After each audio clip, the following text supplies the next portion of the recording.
UP के गोरखपुर में इंसानियत हुई शर्मसार। चंद रुपयों के लिए कैसे महिला डॉक्टर ने बेचा अपना ईमान। क्या एक महिला इतना भी बेरहम हो सकती है? महिला डॉक्टर के काले सच का होगा खुलासा। 2 जुलाई को करेंगे पर्दाफाश सिर्फ एनएनसी न्यूज पर। नमस्कार, एनएनसी न्यूज में आपका स्वागत है। मैं हूं लोकेंद्र त्यागी और आप देख रहे हैं न्यूज नाइट। अब खबरें विस्तार से। लोकसभा चुनाव में गुजरात में मिली करारी हार से बौखलाई कांग्रेस फिर से अपनी जमीन तैयार करने में जुट गई है। कांग्रेस की नजर अब राज्य में होने वाले 9 विधानसभा और 1 लोकसभा के उपचुनावों पर लगी हुई है। तो वहीं कार्यकर्ताओं में नई जोश भरने के लिए कांग्रेस ने अपनी पूरी ताकत झोंक दी है। आपको बता दें कि पार्टी में नए सिरे से जान फूंकने के लिए पिछले 3 दिन से राज्य में कांग्रेस ने चिंतन शिविर लगाए रखा है। तो वहीं उपचुनाव को देखते हुए प्रदेश अध्यक्ष गुरुदास कामत अपनी पाठशाला लगाए बैठे हैं और कार्यकर्ताओं में जोश भर रहे हैं। आप देखना होगा कि कामत की यह कोशिश इस उपचुनाव में कितना रंग लाती है। साथ ही साथ मीडिया से बात करते हुए कामत ने कहा कि किसी भी सरकार को 30 दिन के अंदर उसके कार्यशैली पर सवाल उठाना गलत बात है। न बहस करते हुए हम लोगों ने, हमारे नेताओं ने, हमारी पार्टी ने हार स्वीकारी। अब कारण किस वजह से हम हारे हैं, इतना बढ़िया परफॉर्मेंस रहने के बावजूद, जैसा मैंने इनके प्रश्न के सवाल में कहा, उसके बारे में विचार विनिमय करने के लिए ए.के. एंटनी जी के अध्यक्षता में एक कमेटी बनाई गई है और यही खोज हम करने की कोशिश में है कि कहां हम कम रहे। कोई भी सरकार को 30 दिन के अंदर उसके परफॉर्मेंस को रेटिंग देना ये गलत होगा, कुछ समय तो जरूर देना होगा। पहले से ही साईं बाबा पर विवादित बयान देकर निशाने पर आए शंकराचार्य स्वरूपानंद सरस्वती ने जम्मू कश्मीर से धारा 370 हटाने की मांग कर राजनीतिक बहस को और गर्म कर दिया है। धारा 370 पर बोलते हुए शंकराचार्य ने कहा कि जैसे सभी प्रदेश देश के अभिन्न अंग हैं, वैसे ही जम्मू कश्मीर भी देश का अभिन्न अंग है। इसलिए जम्मू कश्मीर के लोगों को भी अन्य लोगों के बराबर सम्मान मिलना चाहिए, जिसको लेकर मोदी सरकार को पहल करनी चाहिए। शंकराचार्य ने कहा कि उन्होंने चुनावों से पहले कहा था कि देश को मजबूत सरकार मिलनी चाहिए, ना कि मजबूर सरकार। चुनावों में मोदी को पूर्ण समर्थन मिल गया है। अब मोदी सरकार को धारा 370 हटाने के लिए कदम उठाने चाहिए। वही कश्मीरियों को मिल जाए। तो ये जो 370 वहाँ पर हटनी चाहिए, तो इसके लिए किसको पहल करनी होगी? सरकार को करनी होगी। तो ये कहा ही है मोदी ने कि हम इसको हटाएंगे, हटा दें, अच्छा है। और उनको असल में चुनाव के पहले हमने एक बात कही थी कि जो भी सरकार बने वो मजबूत बने, मजबूर न बने। चेन्नई में गिरी 11 मंजिला निर्माणाधीन इमारत के शिकार हुए लोगों से आंध्र प्रदेश के मुख्यमंत्री चंद्रबाबू नायडू मुलाकात करने पहुंचे। मुख्यमंत्री ने यहां पीड़ितों को जरूरी चिकित्सा सुविधा और राहत उपलब्ध कराने का वादा भी किया। बताया जा रहा है कि इस घटना का शिकार बने कई मृतक और घायल आंध्र प्रदेश के निवासी हैं। इस दुर्घटना से मरने वाले आंध्र प्रदेश के निवासियों के परिवारों के लिए मुख्यमंत्री चंद्रबाबू नायडू पहले ही 5-5 लाख रुपए की मदद का ऐलान कर चुके हैं। गौरतलब है कि 29 जून को चेन्नई में एक निर्माणाधीन इमारत गिरी थी और इस हादसे में मरने वालों की संख्या अब तक 19 पहुंच चुकी है।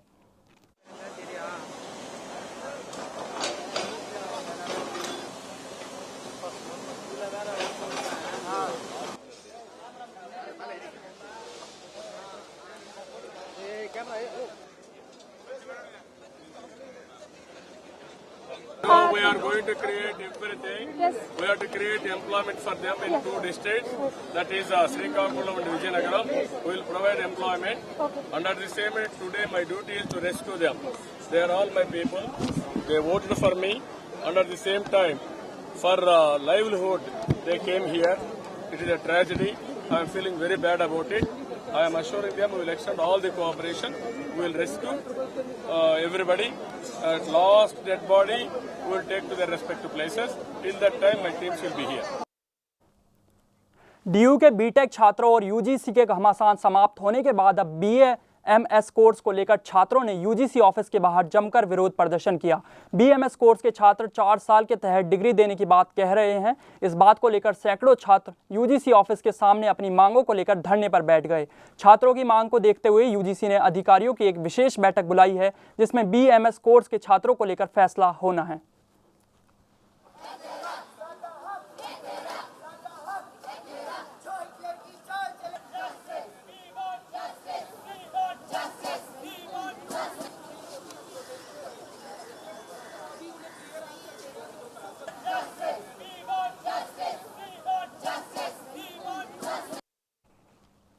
यूपी के शामली में सपा नेता पर देशद्रोह का मुकदमा दर्ज हुआ है। दरअसल ये नेता शामली में आरटीओ बनकर वाहनों से पैसों की उगाही करता था। जब पुलिस को इसकी शिकायत मिली तो पुलिस मौके पर पहुंच गई। पुलिस को देखते ही उसने हंगामा करना शुरू कर दिया और पुलिस के सामने ही पाकिस्तान जिंदाबाद, हिंदुस्तान मुर्दाबाद व नरेंद्र मोदी मुर्दाबाद के नारे लगाने शुरू कर दिए, जिसको बाद पुलिस ने उसे गिरफ्तार कर लिया। पहले तो पुलिस ने आरोपी पर सिर्फ शांति भंग करने की मामूली धाराओं में मामला पंजीकृत किया था, लेकिन जिला अधिकारी ने मामला का संज्ञान लेते हुए सपा नेता पर देशद्रोह का मुकदमा दर्ज कराया। जिनजाना थाना क्षेत्र में एक युवक की शराब के नशे में ही वो पाकिस्तान जिंदाबाद के नारे लगा रहा था और जिंदाबाद और यहाँ पे हिंदुस्तान के बारे में मुर्दाबाद के नारे लगा रहा था। इसको लेकर के उसके विरुद्ध 153B भादवी के अंतर्गत देशद्रोह का मुकदमा पंजीकृत किया गया है। यूपी में लगातार बढ़ रहे अपराध और बिजली कटौती को लेकर बीजेपी युवा मोर्चा के कार्यकर्ताओं ने लखनऊ में विधानसभा के बाहर प्रदेश सरकार के खिलाफ जमकर प्रदर्शन किया। तो वहीं प्रदर्शन कर रहे बीजेपी के युवा मोर्चा के कार्यकर्ताओं पर पुलिस ने जमकर लाठियां भांजी। उन्हें हटाने के लिए वाटर कैनन का भी इस्तेमाल किया गया। पुलिस और कार्यकर्ताओं दोनों की तरफ से पथराव भी हुआ, जिसमें 2 पुलिस वाले घायल हो गए, जबकि बीजेपी के कई कार्यकर्ताओं को हल्की चोटें आई हैं।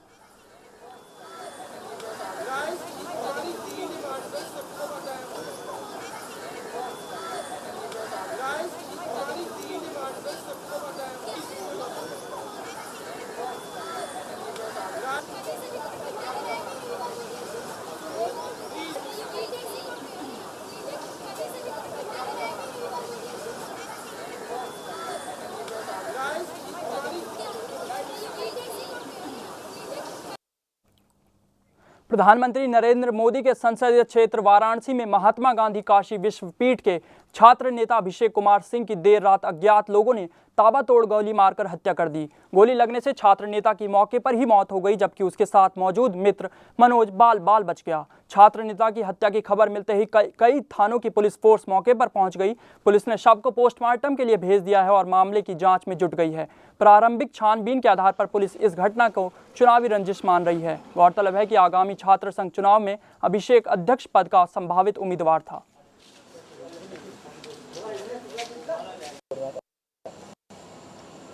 यहीं पर आपके जहाँ खड़े हुए हैं, यहीं पास में सिद्धगिरी बाग में एक अभिषेक कुमार सिंह लड़का था, ये काशी विद्यापीठ का, और ये आगामी जो छात्र संघ का चुनाव था उसमें ये अध्यक्ष पद के लिए प्रत्याशी था।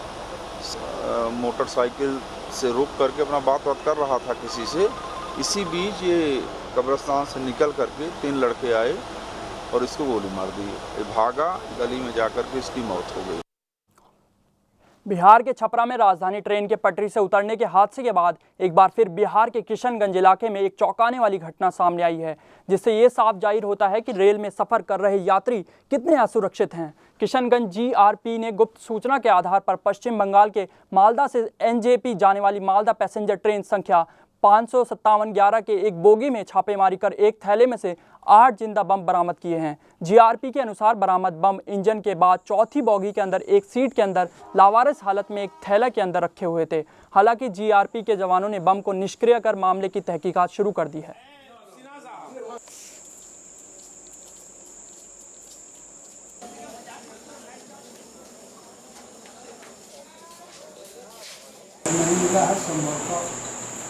आज की सुनने में आया क्या मिली थी, सूचना मिली थी वही कि ट्रेन से आ रहा है, उसी के आधार पर छापामारी। तकरीबन 3 सालों से अपने हक की लड़ाई लड़ रहे UPDPL यूपी राज्य कर्मचारी निगम के कर्मचारियों का सब्र का बांध आखिरकार टूट ही गया। अपने हक की लड़ाई लड़ रहे सैकड़ों कर्मचारियों ने गोमती नगर में स्वास्थ्य मंत्री अहमद हसन के घर का घेराव किया। आंदोलित कर्मचारियों के आक्रोश को देखकर कैबिनेट मंत्री अहमद हसन ने आवास से बाहर आकर इन कर्मचारियों से मुलाकात की और 3 दिनों के अंदर सभी मांगों को पूरा करने का आश्वासन भी दिया। तो वहीं कर्मचारियों का कहना है कि यदि इन मांगे 3 दिन में पूरी नहीं होती हैं तो ये अपने परिवार के साथ मंत्री जी के आवास पर धरना देंगे।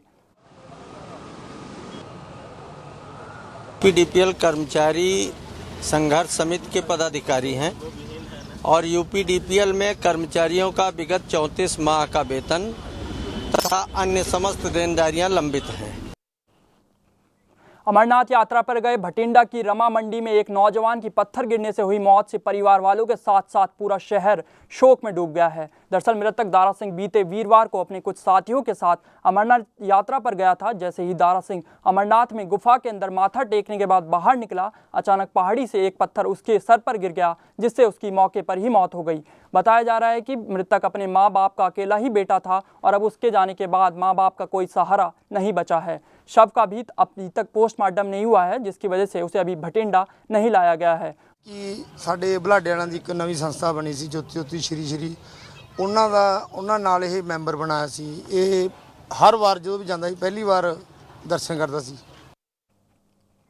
पूर्वी दिल्ली के कल्याणपुरी इलाके में जर्जर मकान की पहली मंजिल की छत गिर गई, जहां पर एक किचन में काम कर रही ज्योति नाम की लड़की गंभीर रूप से घायल हो गई। बताया जा रहा है कि यह मकान काफ़ी पुराना था और काफ़ी जर्जर हालत में भी था। घायल ज्योति को पास के लाल बहादुर शास्त्री अस्पताल में भर्ती कराया गया है। यह घटना करीब सुबह 10:30 बजे की है। फिलहाल पुलिस इस मामले की जाँच कर रही है। ये लैंटर काफ़ी टाइम से फूला हुआ था, तो ये मतलब एकदम से ना लड़की आटा गूंद रही थी और एकदम गिर गया नीचे। लड़की को चोट लगी था? हाँ, सर में थोड़ी सी चोट आई है। उससे कुछ बोला नहीं जा रहा, मतलब थोड़ी आंखें ऊपर को चढ़ी हुई है, उसको चक्कर आ रहे हैं, तो उसको लाल बहादुर शास्त्री हॉस्पिटल लेके गए। बढ़ते हैं अगली खबर की ओर। ये भीषण गर्मी और उमस जिसको इंसान तो क्या जानवर भी ना झेल पाए, और ऐसे में अनिश्चितकालीन बिजली कटौती, लोगों को गुस्सा आना लाजमी है। जी हाँ, हम बात कर रहे हैं कानपुर की, जहां बिन बताए और घंटों बिजली ना होने के कारण से उबर कर कानपुर की जनता सड़कों पर उतरने लगी है।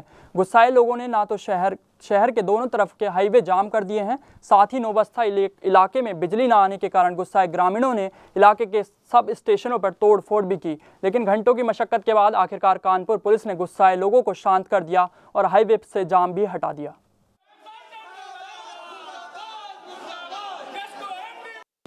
ना पानी की समस्या और सीवर की मुकाला पानी तक नहीं दे रहे हैं यहाँ पर। आज कितनी देर से लाइट नहीं आई? आज भैया 24 घंटे में केवल 3 घंटे बत्ती आई है, केवल 3 घंटे बत्ती आई है। अभी भी केसा में कोई भी एक बंदा नहीं है, पूरा भाग गया है केसा, लेकिन कहता लाइट नहीं दूंगा। नागपुर के उल्लासनगर में वैरागढ़े परिवार की 10 महीने की मासूम बच्ची का शुक्रवार को उसी के घर आए उनके जिगरी दोस्त दंपति ने फिरौती के लालच में अपहरण कर लिया। आरोपी कांटे दंपति पिछले 3 दिनों से विदर्भ और मध्य प्रदेश के इलाकों में बच्ची को घुमाते रहे, जहां लड़की को वापस देने के बदले आरोपी कांटे दंपति ने 50,000 की फिरौती मांगी। तो वहीं लड़की को सही सलामत वापस लाने के लिए पुलिस ने अपना जाल बिछाया, लेकिन वैरागढ़े परिवार की पड़ोसी ने सोशल मीडिया का सहारा लिया और उसकी मेहनत रंग लाई। दोनों आरोपियों के पास से मासूम बच्ची सही सलामत घर पहुंच गई। बहरहाल आरोपी कांटे दंपति दोनों पुलिस के गिरफ्त में हैं।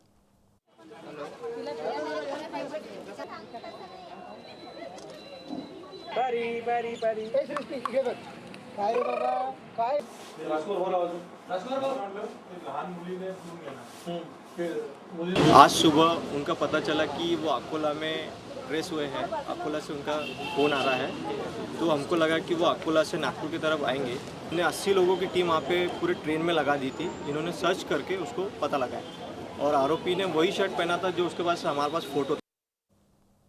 हरियाणा के जिंद में शादी समारोह में डीजे के सामने महिलाओं के डांस पर अग्रवाल समाज ने प्रतिबंध लगा दिया है। यह फरमान जिंद में आयोजित अखिल भारतीय अग्रवाल सम्मेलन के कार्यक्रम के दौरान सुनाया गया। साथ ही यह फरमान भी सुनाया गया कि अगर समाज की महिलाएं इस पाबंदी का उल्लंघन करती हैं तो उन पर जुर्माना भी लगाया जाएगा। अखिल भारतीय अग्रवाल सम्मेलन की राष्ट्रीय महामंत्री गोपाल शरण गर्ग ने कहा कि समाज की महिलाएं अगर डीजे पर चलने वाले गानों में डांस करती हैं तो इसका समाज पर बुरा प्रभाव पड़ता है। श्री बलराज के नामयुक्त जिला प्रधान आज के समारोह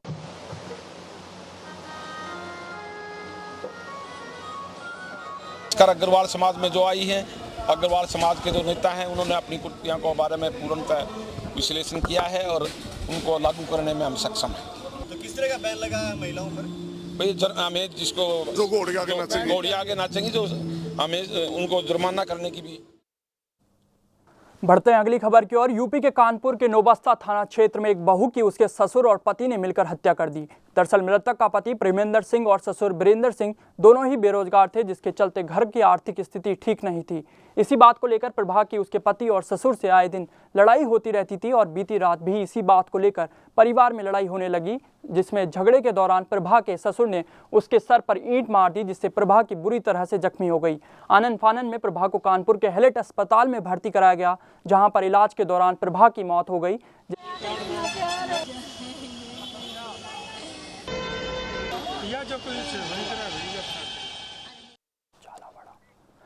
मानसून की बेरुखी ने राजस्थान के झालावाड़ जिले में किसानों की चिंताएं बढ़ा दी हैं। पूरा जून माह सूखा बीत जाने के कारण किसानों के चेहरों पर अब मायूसी छाने लगी है।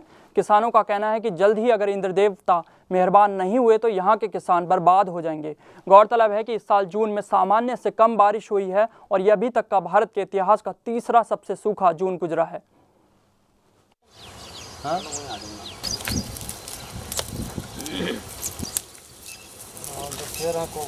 ये अकाई जुताई हो रही है, खेत की अकाई भी कर रहा है, चारा भी बीन रहा है। ऐसी गर्मी में ना तो पानी पड़ रहा है, ना खेत हो रहा, हर नुकसान होता है हर चीज़ का। गवर्नमेंट भी कुछ नहीं देती है इसे।